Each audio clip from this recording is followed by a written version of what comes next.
Frères et sœurs, madame, messieurs, mes chers amis internautes, bonjour et bienvenue à l'église protestante évangélique de Philadelphie. Ici votre bien-aimé, pasteur Célestin Zouga. Je suis toujours dans la joie de partager la parole de Dieu avec vous, mes chers amis internautes. Nous sommes toujours dans notre série de messages sur proclamons la grâce de Dieu autour de nous. Et le titre de notre message d'aujourd'hui est « Es-tu déçu de ta famille ?» Ou encore, es-tu mécontent, désappointé, insatisfait ou frustré de ta famille?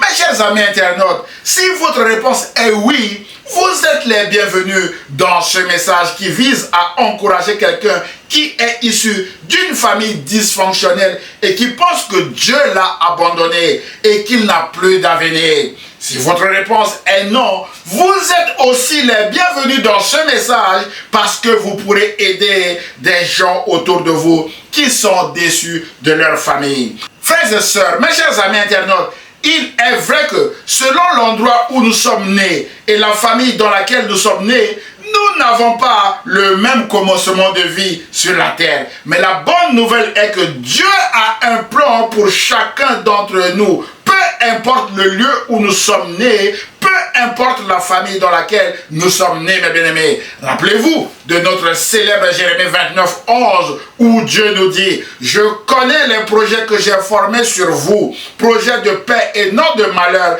afin de vous donner un avenir et de l'espérance. » Et Jésus est l'accomplissement de cette promesse, mes chers amis internautes. Malheureusement, beaucoup d'entre nous ne supportent pas leur mauvais départ dans leur famille. Ils sont déçus de leur famille et ne croient même plus au plan merveilleux de Dieu pour leur avenir, nonobstant leur mauvais départ. Ils sont constamment braqués sur leur mauvais départ et ils sont déçus de leur famille. Mon frère, ma soeur, peut-être que c'est votre cas. Aujourd'hui, Dieu veut vous accorder sa grâce afin de vous aider à renverser la tendance de votre mauvais départ au sein de votre famille parce que, mes bien-aimés dans le Seigneur, Dieu a un plan merveilleux pour votre vie et Dieu veut vous offrir aujourd'hui même un avenir bien meilleur que ce que vous imaginez tout en étant déçu de votre famille. Rappelez-vous que l'Écriture nous raconte la vie d'hommes et de femmes qui ont eu des mauvais départs à cause de leur famille et qui ont bien terminé parce que Dieu leur a fait grâce, mes chers amis internautes. Ce qui compte, c'est la fin, mon frère, ma soeur, et non votre départ. Frères et sœurs, avant de passer en revue quelques-uns de ces personnages pour nous fortifier, il est important que nous rappelions la notion de famille telle qu'elle a été envisagée par Dieu, mes chers amis internautes. D'où notre premier point. La famille est créée à l'image de Dieu comme un lieu de bénédiction. Frères et sœurs, avant de répondre à notre question, es-tu déçu de ta famille? Je vous propose de remonter à l'origine de la création pour comprendre les desseins de Dieu pour la famille. La Bible déclare en Genèse chapitre 1 verset 27 à 28 que Dieu créa l'homme à son image. Il le créa à l'image de Dieu. Il créa l'homme et la femme. Dieu les bénit. En souligne, Dieu les bénit. Et Dieu leur dit, soyez féconds, multipliez-vous, remplissez la terre et l'assujettissez. Et dominez sur les poissons de la mer, sur les oiseaux du ciel et sur tout animal qui se meut sur la terre.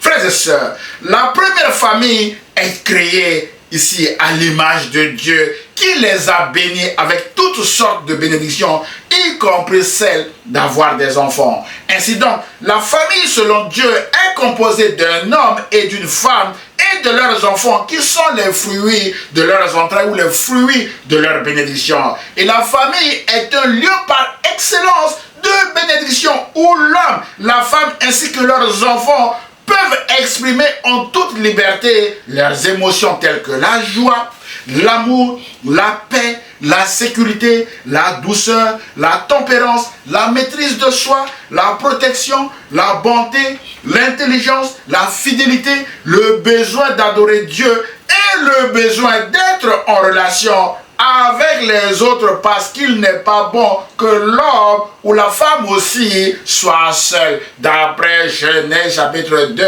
verset 18. Dieu nous a créés comme étant des êtres relationnels. Nous devons être en relation avec les autres, mes chers amis internautes. Voilà le projet de Dieu pour la toute première famille qui est celle d'Adam et Ève. Malheureusement, le péché a détruit ce projet en Genèse chapitre 3 et l'Écriture fait mention de la première fratricide immédiatement en Genèse chapitre 4. Un fratricide, c'est le fait qu'un frère tue un autre frère, mes bien-aimés dans le Seigneur. Caïn a tué son frère Abel à cause de la jalousie. C'est le summum ici de l'immoralité et de crime odieux, mes chers amis internautes, qui vient détruire le plan de Dieu pour Adam. Mes chers amis internautes, frères et sœurs, Abel qui a été tué, pouvait-il dire que j'ai eu la grâce d'avoir un frère comme Caïn? Non, mon frère, ma soeur. Mais la bonne nouvelle est que Dieu a rendu justice à Abel et le sang d'Abel parle encore et encore devant le trône de Dieu aujourd'hui. Jésus a même fait mention du sang d'Abel, mes bien-aimés de le Seigneur, en disant en Luc chapitre 11, verset 51 que depuis le sang d'Abel jusqu'au sang de Zacharie, tué entre l'autel et le temple, oui, je vous le dis, il en sera demandé des comptes à cette génération. Sous-entendu, de la même manière que Dieu a demandé des comptes à Caïn sur le sang d'Abel, Dieu demandera aussi des comptes à tous ceux qui marchent sur le pas de Caïn dans leur famille et aussi à tous ceux qui tuent ou qui persécutent constamment ses serviteurs. Le sang d'Abel, mon frère, ma soeur,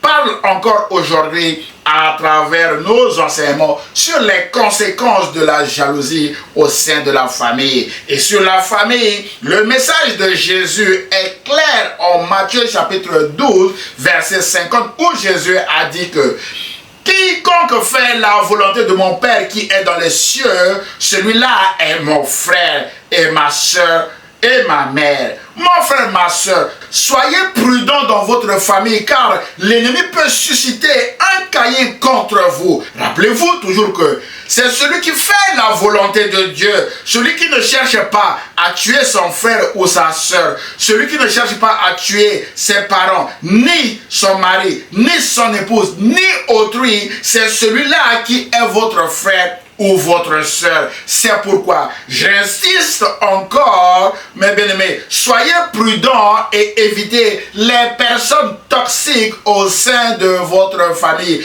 Évitez les Caïns qui sont dans votre famille en vous laissant guider par le Saint-Esprit qui vous les montrera, mes bien-aimés. C'est le rôle du Saint-Esprit, vous éclairer partout où vous allez, partout où vous vivez, mon frère, ma soeur. Alors, faites confiance à l'Esprit de Jésus et priez sans cesse. Et l'Esprit de Jésus vous montrera les personnes toxiques à éviter au sein de votre famille, mon frère, ma soeur. Point numéro 2, Dieu est fidèle et Dieu est bon, même dans une famille dysfonctionnelle. C'est le cas de la famille d'Abraham. Frères et sœurs, Dieu aime la famille et Dieu tient à la famille. C'est pourquoi, après la chute de la famille d'Adam et Ève que nous venons de voir, Dieu va choisir la famille d'Abraham pour rétablir son projet de famille en Genèse chapitre 12. Je rappelle que le père d'Abraham servait un faux Dieu, selon le témoignage de Josué en Josué chapitre 24, verset 3. Mais la bonne nouvelle est que Dieu n'a pas disqualifié Abraham à cause de son père Térak, mon frère, ma soeur, qui était un idolâtre. Dieu appelle Abraham et lui dit en Genèse chapitre 12, verset 2 à 3 que quitte ton pays, ta patrie et ta famille et va dans le pays que je te montrerai.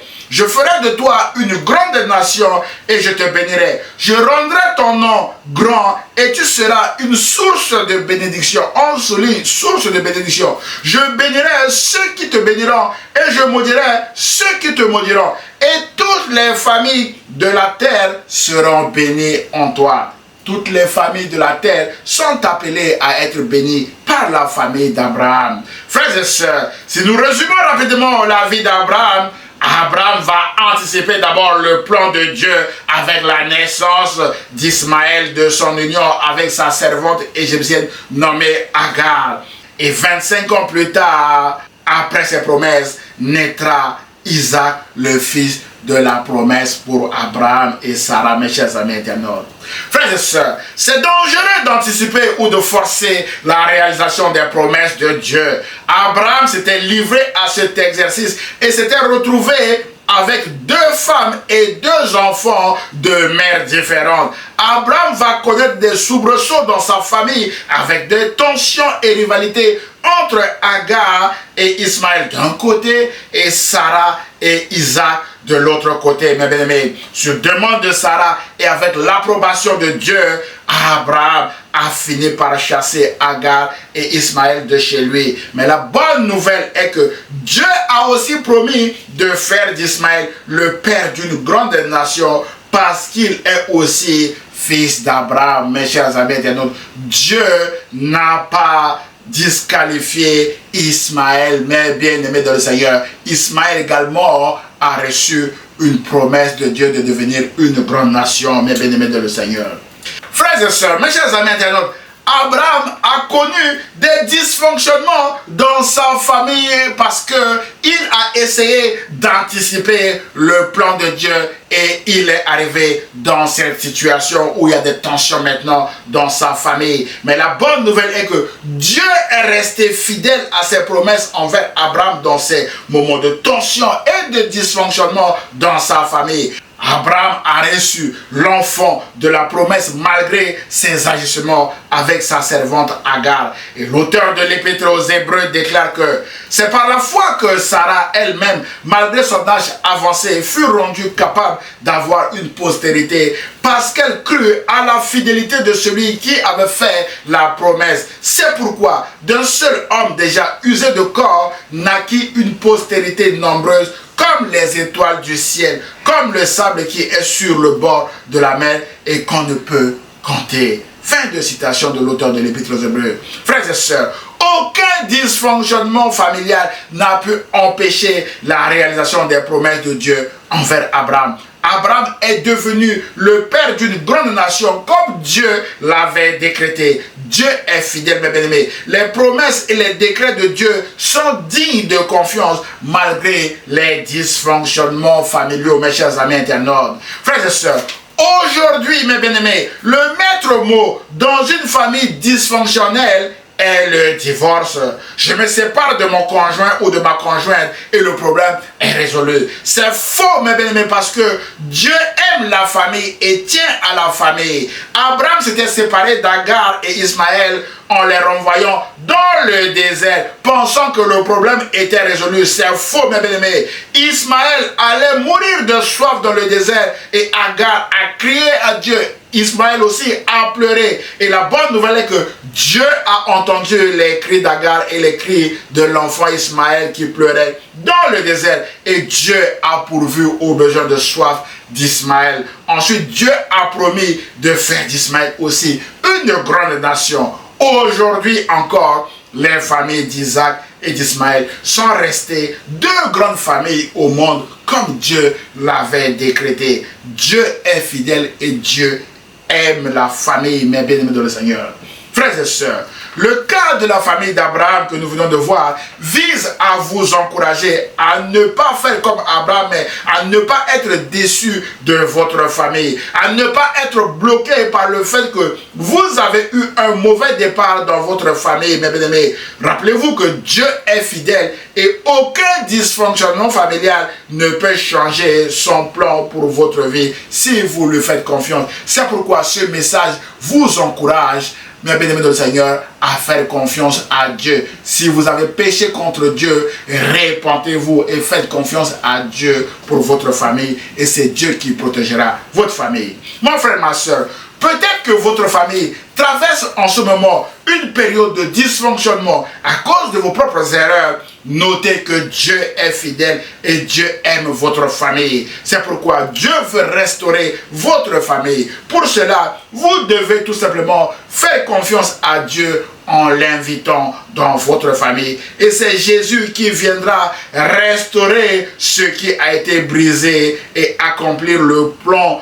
de Dieu pour votre vie, parce que Jésus est l'accomplissement de toutes les promesses de Dieu et Dieu a tout mis sous les pieds de Jésus. C'est pourquoi, mon frère, ma soeur, peut-être que vous n'avez pas encore accepté Jésus-Christ comme votre Seigneur et Sauveur. Ce message vous encourage à le faire maintenant et à abandonner votre famille entre les mains de Jésus. C'est alors que Jésus restaurera votre famille et vous témoignerez également de la grandeur de Dieu autour de vous, mes chers amis internautes. Point numéro 3, Jésus, mes bien-aimés, lui-même qui interviendra pour restaurer votre famille, est aussi né dans une famille dysfonctionnelle. Et la bonne nouvelle est que Jésus-Christ est élevé au titre de Seigneur pour l'éternité malgré sa famille dysfonctionnelle. Voilà encore un autre encouragement de plus pour vous, mes chers amis internautes. Jésus, rappelez-vous, était né dans une étable, mais Jésus a terminé, mes bien-aimés de le Seigneur, en siégeant à la droite du Dieu Tout-Puissant. Mes chers amis internautes, vous ne resterez pas dans votre étable, mon frère, ma soeur, vous terminerez, mes bien-aimés de le Seigneur, là où Dieu veut que vous terminiez. C'est pourquoi ce message vise à vous encourager, mes bien-aimés dans le Seigneur. Frères et sœurs, mes chers amis internautes, les voies de Dieu sont impénétrables et le fait d'être né dans une famille dysfonctionnelle ne vous disqualifie pas de la grâce de Dieu. Nous avons vu que c'est vrai pour Abraham, c'est aussi vrai, mon frère, ma soeur, pour Joseph. Il a été vendu par ses frères, malgré cela, Joseph a terminé premier ministre, mes chers amis internautes, en Égypte. C'est aussi vrai pour Gédéon, mes bien-aimés, qui a déclaré que ma famille est la plus pauvre en Manassé et je suis le plus petit de la maison de mon père. En conséquence, il avait tenté de refuser de répondre à l'appel de Dieu. Et Dieu lui a dit, n'est-ce pas moi qui t'appelle? N'est-ce pas moi qui t'envoie? Vaillant héros, va avec la force que tu as. Gédéon a écouté la voix de Dieu. Gédéon a répondu à l'appel de grâce de Dieu. Gédéon a commencé par démolir, mes bien-aimés de Seigneur, l'autel de Baal de son père. Son père était également idolâtre, mes bien-aimés de Seigneur. Gédéon s'est levé la nuit, il a démoli l'autel de Baal de son père. Il a répondu à l'appel de Dieu. Mon frère, ma soeur, il a terminé comme étant un vaillant héros, un grand juge libérateur, mes chers amis internautes. Et c'est aussi vrai pour Jésus qui était né dans une étable, mon frère, ma soeur, et qui a terminé sa course en étant élevé au titre de Seigneur pour l'éternité à la droite du Dieu Tout-Puissant, mes chers amis internautes. Frères et sœurs, quand nous lisons la généalogie de Jésus, nous remarquons des noms qui auraient dû faire honte à Jésus et l'empêcher de faire tout ce qu'il a fait. Mais la bonne nouvelle est que Jésus ne s'était pas laissé impressionner par ces noms de honte, parce que, mes bien-aimés de le Seigneur, Jésus-Christ avait en vue la gloire qui lui était réservée. Il était obéissant à Dieu. Il avait les yeux fixés, mon frère, ma soeur, sur le plan de rédemption établi par Dieu. Il n'a pas eu les yeux constamment fixés sur là où il était né, parce qu'il n'y avait pas de place pour lui. Mais Dieu avait fait, mes bien-aimés de le Seigneur, et préparé une place merveilleuse pour Jésus à sa droite, mes bien-aimés dans le Seigneur. Frères et sœurs, mes chers amis internautes, la généalogie de Jésus commence en Matthieu chapitre 1er, verset 1er par généalogie de Jésus-Christ, fils de David, fils d'Abraham. On souligne fils de David, fils d'Abraham, et se termine par Joseph, le charpentier, l'époux de Marie, de laquelle est né Jésus, qui est appelé Christ au verset 16, en passant aussi par Rahab, la prostituée, au verset 5. Jésus n'a pas eu honte pour sa famille. Jésus n'a pas été déçu de sa famille. Frères et sœurs, nous avons vu que la famille d'Abraham est une famille dysfonctionnelle. La famille de David aussi est une famille dysfonctionnelle. David, mes bien-aimés, est né dans une famille dysfonctionnelle et David lui-même a eu une famille dysfonctionnelle. Faisons rapidement un tour de la famille de David, mes bien-aimés au Seigneur, pour voir comment David s'en était sorti, mes bien-aimés dans le Seigneur. Frères et sœurs, alors que le prophète Samuel était en larmes parce que Dieu venait de rejeter Saül comme étant le premier roi d'Israël à cause de sa désobéissance en 1 Samuel chapitre 15, Dieu décrète que David est l'homme selon son cœur. Et le prophète Samuel dit à Saül que tu t'es comporté de façon stupide, Saül. Tu n'as pas respecté le commandement que l'Éternel, ton Dieu, t'avait donné. L'Éternel aurait affermi pour toujours ton règne sur Israël. Mais maintenant, ton règne ne durera pas. L'Éternel s'est choisi un homme selon son cœur. Il l'a destiné à être le chef de son peuple. Et cet homme est David. D'après 1 Samuel chapitre 13, verset 13 à 14. Voilà le décret de Dieu sur la vie de David. Frères et sœurs, les dysfonctionnements dans la famille de son père et dans sa propre famille ne changeront en rien ce décret de Dieu sur la vie de David. Dieu dit au prophète Samuel d'arrêter de pleurer Saül qui était rejeté par lui et d'aller oindre David comme étant le roi d'Israël. Quand Dieu décrète, mon frère, ma soeur, personne ne peut s'y opposer. C'est pourquoi le prophète Samuel va y aller. La Bible déclare en 1 Samuel chapitre 16, verset 1 à 4 que Dieu dit au prophète Samuel, quand cesseras-tu de pleurer sur Saül? Je l'ai rejeté afin qu'il ne règne plus sur Israël. Remplis ta corde d'huile et va. Je t'enverrai chez Isaïe, le Bethléemite, car j'ai vu parmi ses fils celui que je désire pour roi. Samuel dit, comment irai-je? Saül l'apprendra et il me tuera, mon Dieu. Et l'Éternel lui dit, tu amèneras avec toi une génisse ou un veau et tu diras, je viens offrir un sacrifice à l'Éternel. Tu inviteras Isaïe, le père de David, au sacrifice.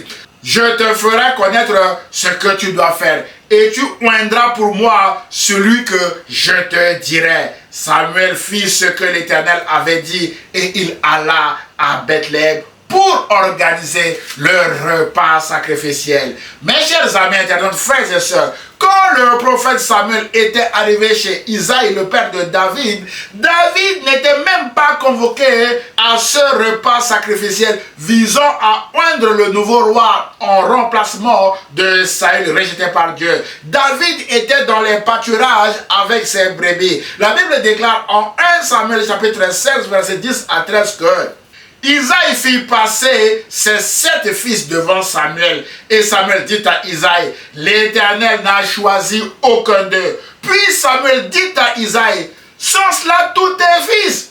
Et il répondit, il reste encore le plus jeune, mais il fait paître les brebis. Alors Samuel dit à Isaïe, on va le chercher, car nous ne nous placerons pas avant qu'il ne soit venu ici. Nous ne commencerons pas le repas sacrificiel avant l'arrivée de David. Nous devons attendre l'arrivée de David avant de commencer ce repas sacrificiel.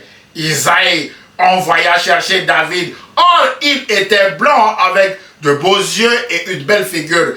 L'Éternel dit à Samuel, lève-toi, oins-le, car c'est lui. Par obéissance à Dieu, le prophète Samuel a oint David comme roi d'Israël devant sa famille qui le méprisait et qui le rejetait. Mes chers amis internautes, la Bible dit en 1 Samuel chapitre 16 verset 13 que Samuel prit la corne d'huile et éloignit au milieu de ses frères. L'Esprit de l'Éternel saisit David à partir de ce jour et dans la suite. Samuel se leva et s'en alla à Rama. Sa mission est terminée à Bethléem.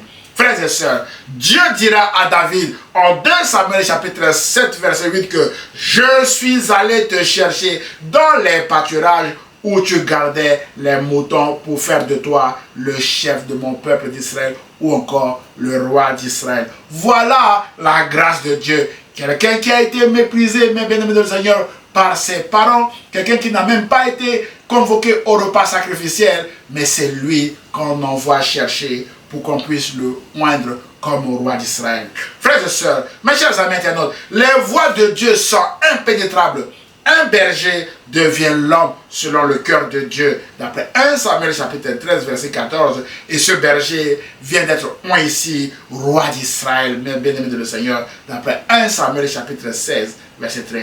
Mes chers amis internautes, le jeune David n'a pas été l'enfant préféré de ses parents, avec son absence très remarquable au repas sacrificiel organisé par le prophète Samuel. David nous en fait écho dans son psaume 27 verset 10 où David déclare que « Car mon père et ma mère m'abandonnent, mais l'Éternel me recueillera ». Même si David, mon frère et ma soeur, n'a pas été le préféré de ses parents, David déclare ici qu'il a été rejeté, mais Dieu l'a recueilli, mon frère et ma soeur. David est devenu le préféré de Dieu parce qu'il est l'homme selon le cœur de Dieu. Et cela lui a suffi d'être oint roi d'Israël, mon frère et ma soeur. Frères et sœurs, David a aussi connu le rejet de ses frères, apportant de la nourriture à ses frères sur le champ de bataille contre les Philistins, contre Goliath. Son frère aîné, Eliab, l'a traité de tout, mes bien-aimés du Seigneur, de orgueilleux, un enfant au cœur rempli de malice, mes bien-aimés, alors que Dieu a déclaré que David est l'homme selon son cœur. Voilà, mes bien-aimés du Seigneur, les dysfonctionnements qui étaient aussi dans la famille du père de David. Mon frère, ma soeur, les enfants ne s'aimaient pas, mes bien-aimés du Seigneur. David nous fait écho du rejet de ses frères dans son psaume 69, verset 9, où David dit « Je suis devenu un étranger pour mes frères, un inconnu pour les fils de ma mère. » Waouh! Mais la bonne nouvelle est que David était l'homme selon le cœur de Dieu qui lui donnera la victoire contre Goliath ce jour-là sur le champ de bataille. Et David poursuivra son petit chemin jusqu'à accéder à la royauté d'Israël comme Dieu l'avait décrété. Mais bien-aimé dans le Seigneur, et David deviendra roi d'Israël. Mon frère, ma soeur, si la famille du père de David, Isaïe, était une famille dysfonctionnelle, David lui-même a eu une famille dysfonctionnelle aussi.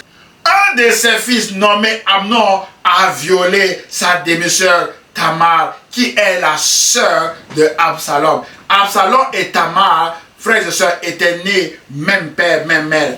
Absalom, pour venger sa sœur Tamar, a tué son frère Amnon, l'auteur de ce viol, et s'enfuit en exil. Il y a eu un fratricide dans la famille de David. En 2 Samuel chapitre 13, verset 1 à 39. Absalom revient de l'exil et organise même un coup d'état manqué contre David sur conseil de Achitophel, qui est le grand-père de Bathsheba, la femme d'Uri que David lui-même a tué et a pris pour femme. Mes bien-aimés de Seigneur, le roi Salomon qui succédera à David est né de son union avec Bathsheba, mes bien-aimés de Seigneur. Et sur conseil d'Achitophel, mes bien-aimés, qui veut se venger de l'affaire Uri et Bathsheba, parce qu'il était le grand-père de Bathsheba, s'est fait conseiller de Absalom, le fils de David. C'est lui qui a conseillé Absalom de s'approprier publiquement des concubines de David qui étaient en fuite, mes bien-aimés de Seigneur. Mais la bonne nouvelle est que les soldats de David ont résisté à Absalom, qui dans sa fuite sera accroché par les cheveux dans les branches d'un arbre. Et Joab, l'un des commandants de David l'a tué, mes bien-aimés dans le Seigneur. On le lit en 2 Samuel chapitre 18, versets 6 à 17. Et David reste le roi d'Israël et l'homme selon le cœur de Dieu, malgré tous ces dysfonctionnements dans la famille de son père d'abord et dans sa propre famille, avec un cas de fratricide et de viol ou d'inceste dans sa famille. Le secret de David était quoi, mes bien-aimés? Le secret de David était la prière et le pardon. David n'hésitait pas de prier pour demander pardon à Dieu quand il le fallait. Le psaume 51 fait mention de la prière de pardon de David dans son affaire avec Bathsheba, qui lui a fait beaucoup de mal, mes bien-aimés de le Seigneur. Frères et sœurs, la famille du père de David, Isaïe, était une famille dysfonctionnelle. Nous venons également de voir que la famille de David était une famille dysfonctionnelle, avec un cas d'inceste dans sa famille, avec un fratricide. Dieu a promis à David une dynastie davidique, mais bien aimé Seigneur, en Israël. Et Dieu a également promis, mon frère, ma soeur, que le Messie naîtra dans la famille de David. Mais ces dysfonctionnements n'ont pas empêché l'accomplissement de ces promesses de Dieu, mes chers amis internautes. Jésus naîtra dans la lignée de David et Jésus n'aura pas honte d'être appelé fils de David, qui est son nom messianique, malgré les dysfonctionnements que nous avons évoqués dans la famille de David et aussi dans la famille de son père Isaïe. Aussi, certains des contemporains de Jésus l'appelaient le fils du charpentier Joseph, afin de le rejeter comme Messie. Mais la bonne nouvelle est que Dieu a souverainement élevé Jésus-Christ au titre de Seigneur pour l'éternité. Et ce, malgré les dysfonctionnements que nous venons de voir dans sa généalogie, mes chers amis internautes. C'est pourquoi, mon frère, ma soeur, peut-être qu'il y a des dysfonctionnements dans votre famille. Demandez pardon à Dieu, comme David le faisait. Réparez ce qui doit être réparé avec Dieu et avancer avec Jésus. C'est alors que vos problèmes familiaux ne changeront pas le plan de Dieu pour votre vie. Nous avons vu que les dysfonctionnements familiaux, mon frère, ma soeur, n'ont pas changé d'un iota la promesse de Dieu envers la famille de David. Dieu a dit que le Messie naîtra dans la famille de David et Jésus est né dans cette famille dysfonctionnelle. Et quand Jésus était né, mon frère, ma soeur, Jésus lui-même moquait de tout et de rien parce qu'il n'y avait pas de place pour Jésus. Jésus était né dans une étable. Mais la bonne nouvelle est que Dieu a souverainement élevé Jésus-Christ et il siège aujourd'hui à sa droite. Jésus n'était pas resté dans cette étable, mais Jésus aujourd'hui est à la droite du Dieu Tout-Puissant. C'est pourquoi ce message vous encourage à ne plus être déçu de votre famille, car Jésus est celui qui va inverser la tendance en votre faveur, mes chers amis internautes. C'est pourquoi faites confiance à Jésus. Si vous ne l'avez pas encore accepté comme votre Seigneur et Sauveur, c'est le moment maintenant de l'accepter comme votre Seigneur et Sauveur. Et vous verrez la gloire de Dieu s'accomplir dans votre vie, mes chers amis internautes. En conclusion de notre message d'aujourd'hui, mon frère, ma soeur, nous revenons à notre question du début de message. Es-tu déçu de ta famille?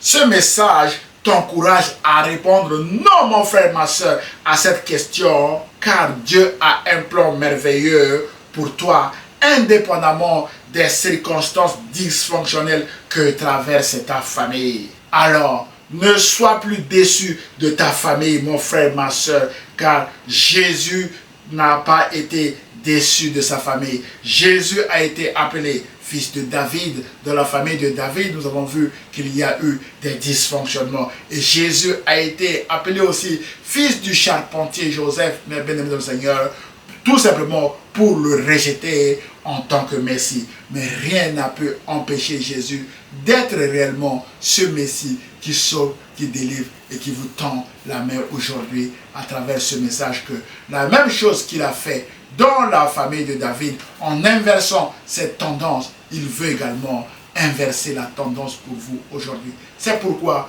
Ne soyez plus déçus de votre famille, mais faites confiance à Jésus qui va inverser la tendance des dysfonctionnements que vous traversez en ce moment dans votre famille. Et c'est lui qui fera de votre famille un lieu de paix, un lieu de joie, un lieu de vie et un lieu où on glorifie le nom de Dieu encore et encore parce que rien n'est impossible à Dieu. Voilà le message que Dieu a mis sur mon cœur que je viens de partager avec vous, mes bénis le Seigneur. Que Dieu vous bénisse. Prions le Seigneur. Seigneur Jésus, tu vois les souffrances que mon frère ou ma soeur qui vient de regarder ce message traverse dans sa famille, qui est une famille dysfonctionnelle.